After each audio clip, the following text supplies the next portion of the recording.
Šį sekmadienį turėtų būti geras sekmadienis, nes laida NKTV kaip ir pagal planus turėtų pasirodyti, ir ne, Valdai?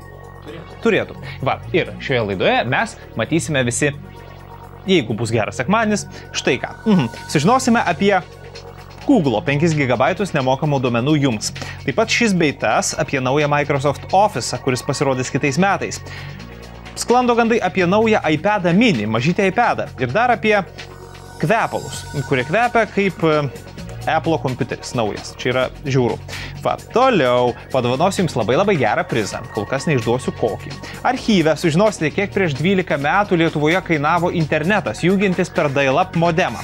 Bus 5 NKTV merginos, Valdas labai šiaukėsinasi jas visas. Aha, puiku, daug gerų puslapių, viename iš jų netgi aplankysime virtualų prabangių automobilių pardavimų saloną. Na ir galbūt atrasime kokį gerą neigiamą komentarą, nes kol kas jo nėra. Tai ką, bičiuliai, žiūrėkite NKTV puslapyje nktv.lt jau šį sekmadienį.